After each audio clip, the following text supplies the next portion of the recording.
La chronique d'Adeline. Affaire Woerth, épisode 27, saison 1.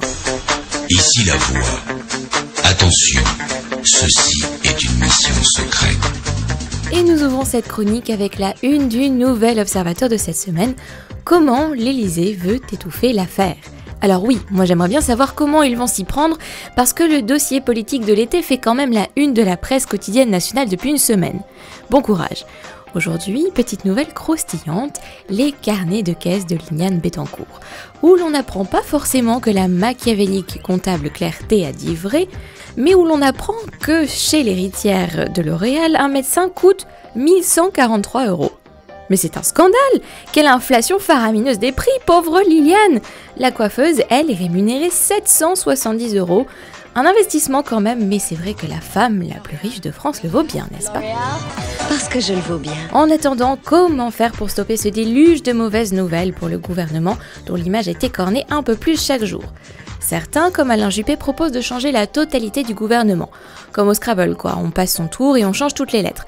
On peut comprendre que ce soit de plus en plus difficile de caser à la fois le W d'Éric Woerth et la difficile réforme des retraites, alors on jette la comptable avec l'eau du bain et on recommence? Pas la peine, l'UMP a la bonne solution. Répondre aux accusations par d'autres accusations.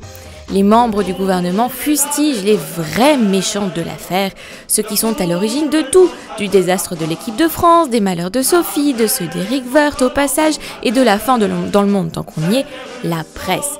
Bah, les journalistes, quelle horreur! Xavier Bertrand accuse le site fasciste de Mediapart sous la coupe d'Edoui Plenel, un trotskiste. Ciel, un communiste, nous sommes finis. Joyeuse semaine qui ne va pas aider à désengorger les tribunaux, Edoui Plenel porte immédiatement plainte contre Xavier Bertrand. Et bon, Éric Woerth, quant à lui, se contente de déposer auprès du parquet une plainte contre X pour laver son honneur meurtri. X, c'est la rumeur.